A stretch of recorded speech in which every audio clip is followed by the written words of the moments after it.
Ten.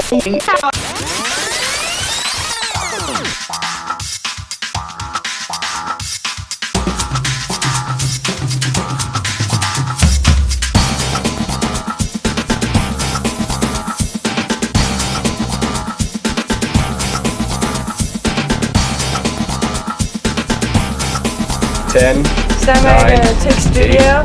7, 6. Stand by camera 1, mics 1 and 2. 3, 2, 1. Take studio. Good afternoon, MCHS, and welcome to MCTV News. I'm your host, Julie Audi. And I'm Rose Van Brabant. On today's episode, we'll feature reports on the Bio-20 fetal pig dissection, the MCHS cheer team, and we'll have a live interview with the leader of the Alberta New Democratic Party, Rachel Notley. But first, our top story. Earlier this year, Ryan Beach had a chance to sit down with Mr. Rovine and his high school media class. The students learned to master many different computer software applications, including Photoshop, Illustrator, and GarageBand to create technological masterpieces. Here's his report. That's where you learn how to use many different programs on the computer. And I was also curious who would benefit from this class, so I asked Mr. Rovine who he would recommend should take this class. I'd recommend it to every high school student that would take it. You never know where the direction is going to go when you graduate. In the field, when you get out there, you never know if you want to be some kind of artist, some kind of illustrator, almost anything you could use this on. This class is mainly for first-year graphics students, and it helps them learn Photoshop, Illustrator, Keynote, GarageBand, video if they choose. So it's kind of open, and they can choose their direction they want to go. As well, I find out why students love this class and what they are currently working on. I just like tracing on Illustrator and doing Photoshop projects, like being able to change things how I want. We just have to Photoshop certain things into certain photos, like change a girl's eyebrows and stuff like that. Well, right now I'm making a wrench for the first project, so we're just like doing like some industrial like tools, erasing, like using paint tools on the computer. The media class consists of many projects. I asked Mr. Rovine to name off a few of them that the students can work on. Some of the projects they could get into, again, is tracing over old cartoons, old pictures. That's an illustrator. Touching up old photos, creating, putting their head on a famous person. There's all sorts of projects to go into. Media is a very fun and useful class to take. There's many things to work on it, and it's very exciting. I'm Ryan Beach, reporting for MCTV News. Welcome back. This Tuesday, May 5th, is Election Day in Alberta. As the campaign heads into its final weekend, we're very pleased to be joined by Rachel Notley, the leader of the Alberta New Democratic Party, who has agreed to talk with us about issues of interest with the youth of Alberta. All the questions in this interview were written by students here at MCHS. Thank you very much for for taking the time out of your very busy schedule to join us here in Mornville. It's a pleasure to be here. Okay, before we start talking about the issues of interest for young Albertans, what's the hardest part about being a politician? Well, we were just talking about it. One thing is you don't get to wear the clothes you would like to wear. Just like when you're on TV, you know, I'd be doing a lot more T-shirts and cotton if I was not a politician. But yeah, that's one thing. And another thing is that you have a lot less control over your time. So, you know, those are two things. But it's worth it. It's a lot of fun, too. You get to meet a lot of fun people and do things like this. Okay. Your interest in politics is evident, but why is it important for Alberta youth to take a similar interest in government? Well, because, you know, government ultimately makes huge decisions that has implications for the lives of youth right now, as well as their decisions and their lives that they'll make even in the next few years. So, for example, I mean, if 12,000 new kids walk through the doors of our schools in Alberta in September, and not one new teacher is hired, that's going to have a real impact on the quality of education you enjoy, the kind of extra help that people might get or kids might get as they're struggling to make sure their marks are high enough to get into post-secondary or whatever. So you'll see and feel the impact of those decisions, and those are the kinds of decisions that are made in government. We had the whole thing around the gay straight alliances. That was a decision made by the provincial government. And then, you know, some of you are going to be going off to post-secondary, and I'm very concerned that we're going to see a massive increase in tuition if the current government remains in place. And so those are just some examples. Okay, now on to some of the issues that students from across the school have submitted questions on. First off, education. What are some of the strengths and weaknesses of Alberta's school system, and what can be done to improve it? Well, you know, I mean, I think there's a lot of good things about our school system. You can't say that enough. I'll say I'm so impressed with this program that you've got here, for instance. This is a wonderful example. So, you know, we have great teachers, we have great kids, we have great support staff. Everyone's very committed to making sure that everyone has the best opportunities they can. But certainly what I've been hearing more and more, not only from teachers, but people who work in the system, educational assistants, and also students, is that what's happening now in some communities is that our classrooms are getting fuller and fuller. And kids with different learning needs are all in the same class, and their issues and their particular individual learning needs aren't being addressed. For instance, some people have English language learning needs. They don't speak English as well, and so they need a little bit more support. They're going to be able to do well, but only if we make sure that they can understand what's going on and we help them with their English, for example. So those are the kinds of things we need to stay on top of, so we continue to give all kids in Alberta the best opportunities possible. As you said before, lots of high school students want to go into post-secondary, where it be university, college, Trade apprenticeships, school. technical schools, yes. But lots of them can't afford it. What will the NDP do to help these young people out? Well, we've in our platform and in our budget, we've costed out the prospect of doing three things. First of all, we would reverse the decision that was made by the Prentice government right before Christmas this year to allow a whole bunch of what was referred to as market modifiers, and that allowed for certain types of tuition to skyrocket. For instance, law and medicine and engineering, the cost of getting into those programs will go up dramatically, and we would reverse that. The other thing that we would do is we would put a real freeze on tuition, and so that means is that even as inflation goes up, tuition would not, and so slowly over time tuition would start to come down relative to inflation.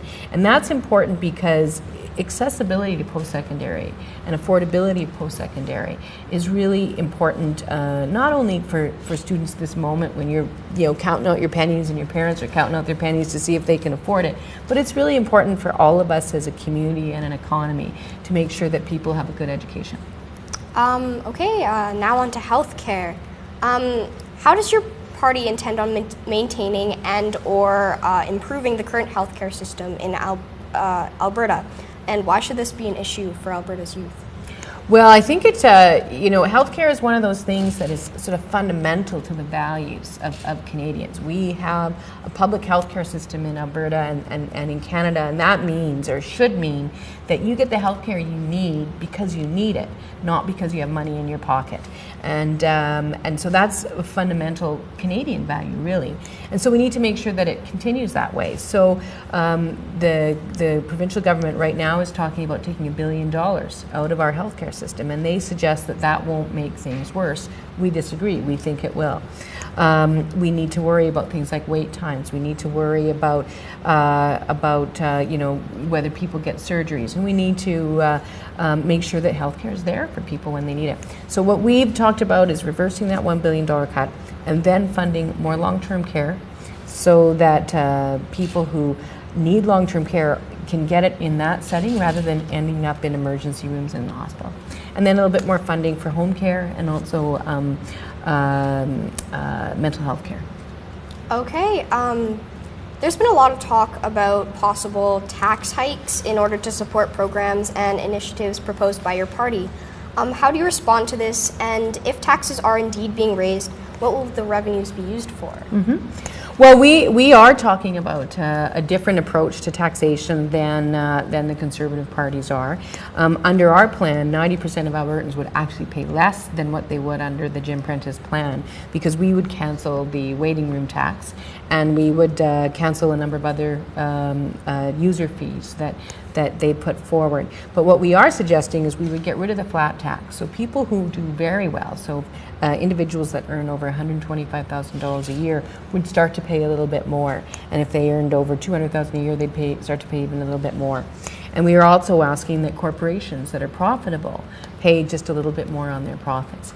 And what that will do is it'll help us get to a balanced budget while protecting, so paying for those things I was just talking about, making sure that we have teachers in our schools in September, making sure that we can reverse the cuts to education. Okay, speaking of the economy, I guess, how should young Albertans respond to the recent fall in global oil prices, and how does the current economic situation in our province affect them? Well, I think that, there's a lot of different things that we have to look at. I mean, part of the fiscal challenges that the government finds itself in is because of the fall in oil prices. As someone who's a little bit older than you, it's a bit frustrating for me because, we've had the same government in place for 44 years, and they've always said, well, trust us, we are the only ones that know how to manage the oil economy. Yet they didn't seem to know that oil sometimes goes up and sometimes comes down, and after 44 years they haven't planned for it. We are a province that has done a remarkable small amount with so much, in that we have this unprecedented resource and we haven't been able to really capitalize on it as well as we should have. So what does that mean for young Albertans? Well, I think it means we have these challenges that I've already talked about in terms of balancing our budget, but it also means that we need to focus on diversifying our economy. We need to focus on getting better, longer-term jobs out of our oil and gas economy in the long term. And we need to also ensure that we look at other types of economic development in Alberta within the energy sector, like renewable energy, and also outside of the energy sector with agriculture and tourism and forestry, and not to mention a lot of the knowledge industries. Okay, how will the NDP create new jobs for young people? As well, how will your party help to integrate them more effectively into the work environment? Well, one of the things that we're really proud of is that we have again costed out in our platform the reversal of the step elimination, or put it another way, we're going to put back in place the STEP program, the Summer Temporary Employment Program.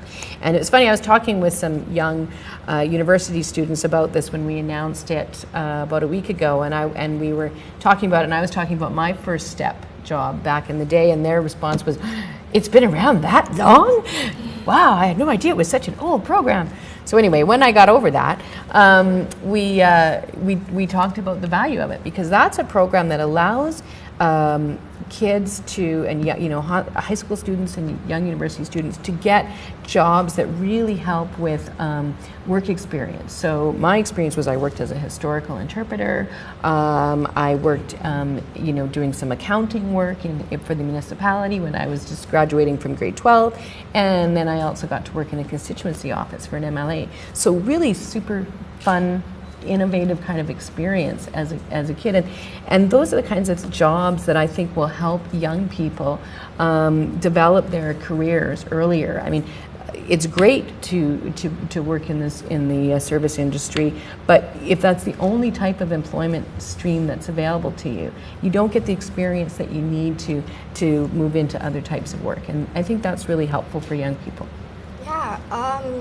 As the oil and gas sector are by far the largest economic drivers in our province, how does the NDP balance the need of industry versus the need to protect our environment? Mm-hmm. And can the two coexist, do you think? I actually believe very strongly that they can coexist, and I've often been frustrated when what's happened is when people talk about strategies that need to be taken to protect our air and our land and our water, immediately they're accused of being against jobs and against the industry, and that's not true. I think that the two can work together. I think you can balance them. It requires leadership, it requires consistency, and it requires a strong commitment to it. But I have certainly met with responsible industry leaders who say, listen, if there's a clear set of rules that we all have to follow, we'll do it. And we just need that kind of leadership. So I think it can be done, but it just needs to be a commitment. And obviously everything that we do is within the context of understanding that jobs are fundamentally important to communities, and the strength of the economy is important too. And finally, one issue that maybe doesn't get as much attention during an election is the one of increasing homelessness rates across the province. What does the NDP plan to do to address this issue?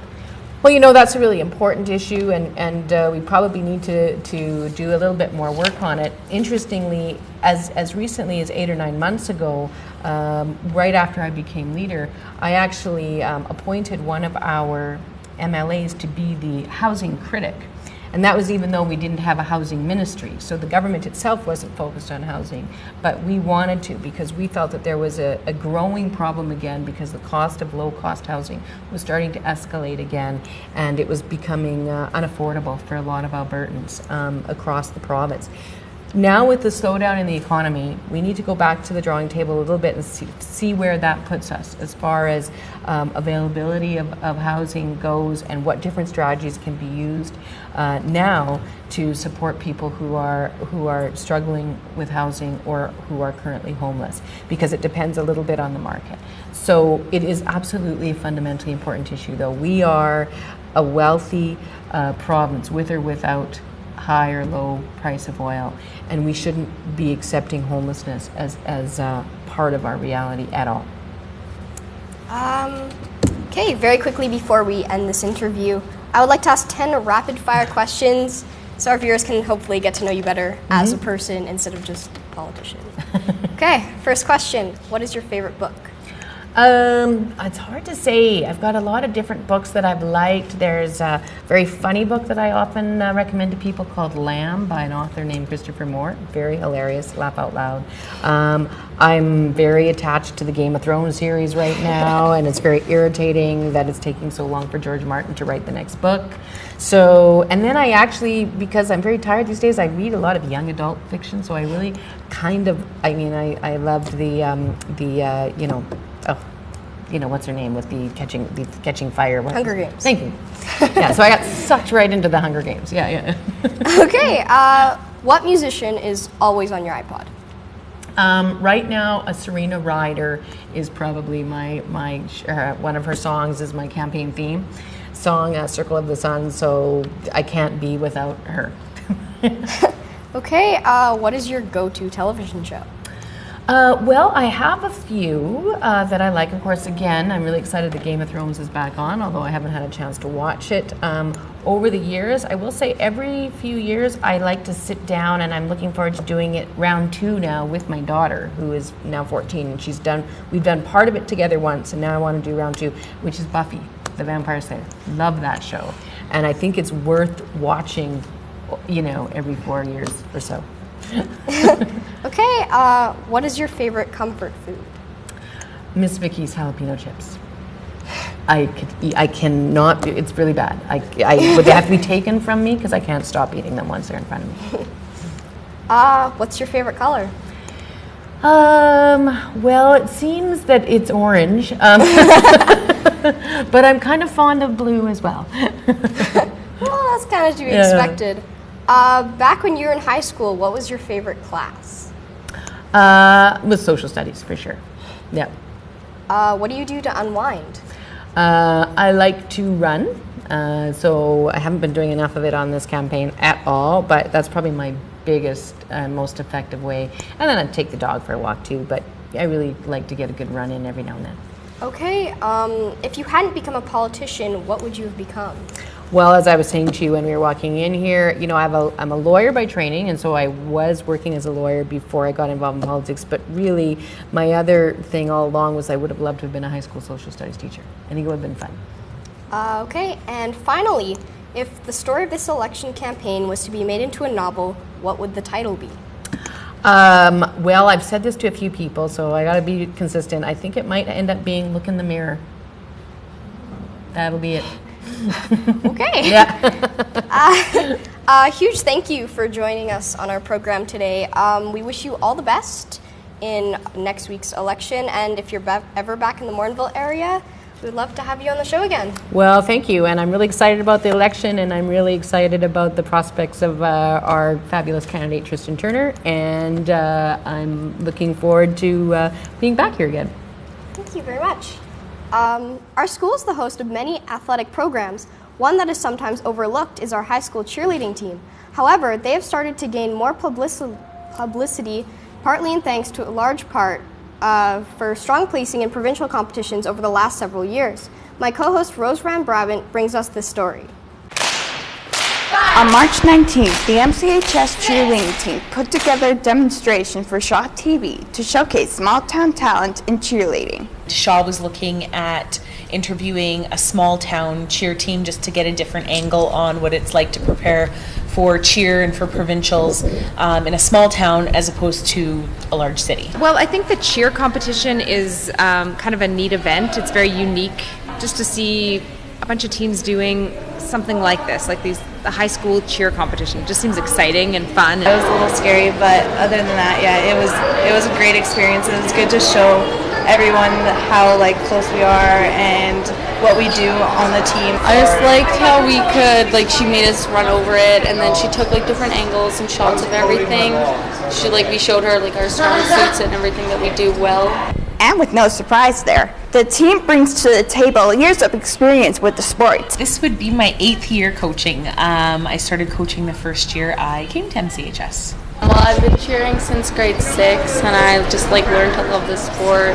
I liked everything to do with it. I feel like the energy is really good, and everybody's you get so close with the people. I've been doing it for 7 years. At first I just kind of wanted to be in a sport, and then once I joined it, it became real. Being a small town team has many perks, and with the team spirit, it shows. The team this year has been phenomenal. They've been very, very positive all around.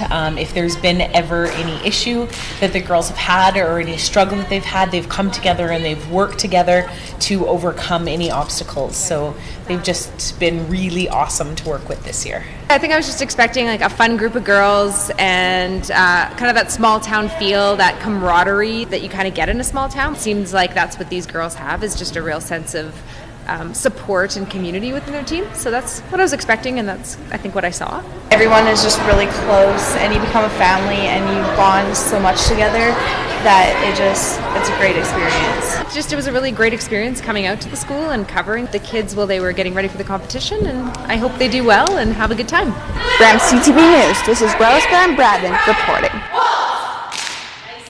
And now let's take a look at our national weather. Alright, so up here in Whitehorse, we got a little bit of sun and rain at 6 degrees. Yellowknife, sun and cloud, temperature is also at 9. Iqaluit's got a bit of cloud going on. The temperature is at -5. Vancouver got some sun and rain, temperature is at 16 degrees. Regina is sun and cloud, temperature is at 22. Winnipeg, sun and cloud, the temperature is at 25. Toronto down here, we got some sun and cloud going on here, temperature is at 20 degrees. Montreal's with some sun and rain. Temperature is at 18 degrees. And down here in Halifax, we got a bit of sun and cloud going on. Temperature is at 7. And St. John's got some rain. Temperature is at 4 degrees. Now let's take a look at our provincial forecast.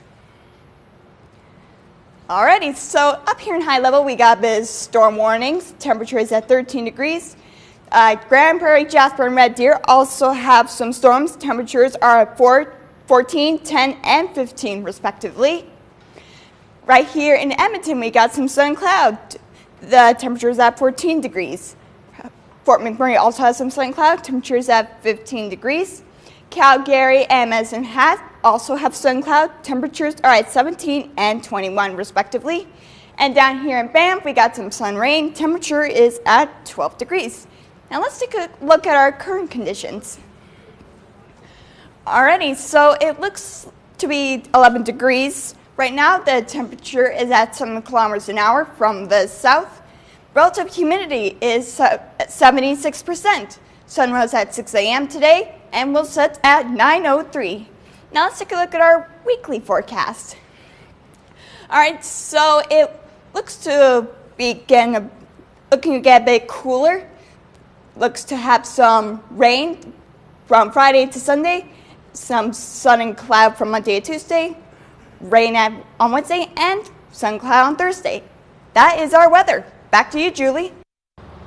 Next week, the Bio 20 students will be conducting their annual pig dissection to learn about the many systems of the human body.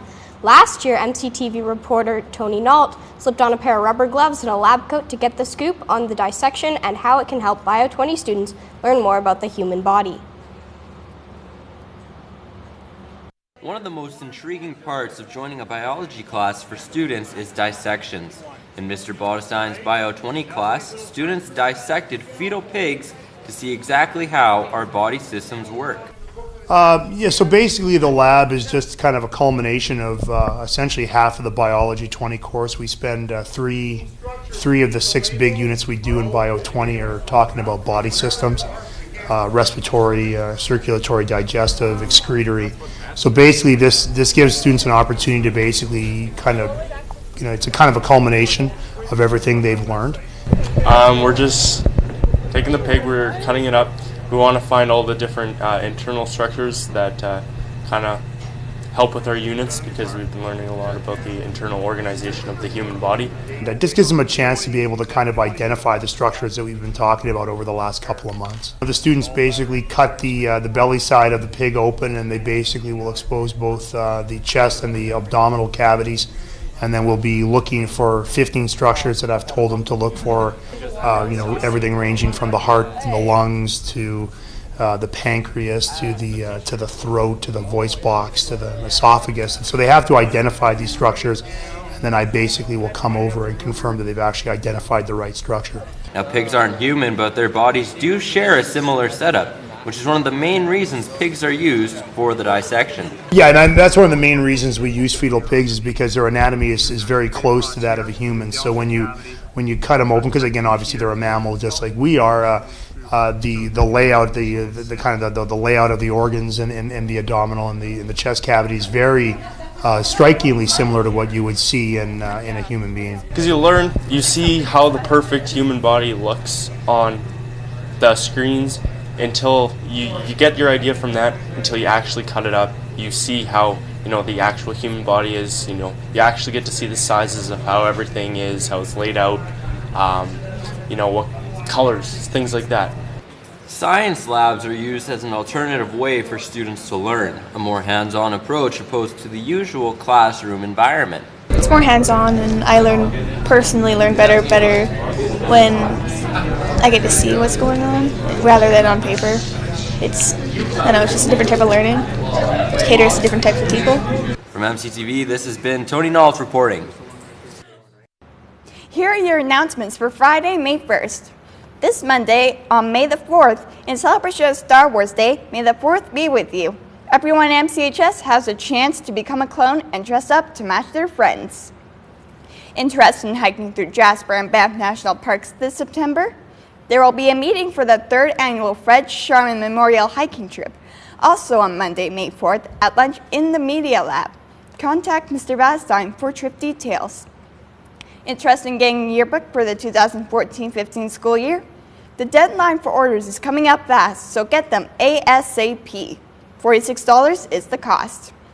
On May 6th, the MCHS Spring Play, entitled Is He Dead?, will be presented at the Moreville Community Cultural Center. Tickets are available in the office for $5. See Mrs. King for more info. Have you missed any episodes of MCTV News this season? Then please log on to www.bastine.net to see our digital broadcast archive, which includes episodes from the last 21 seasons. Get your fill of MCHS news, weather, and sports. Stay connected with all the events at MCHS by logging onto the school's website at www.mchs.gcgrid.ab.ca, following us on Twitter at MCHS Wolves, or by searching the hashtag MCHS or MCTV News.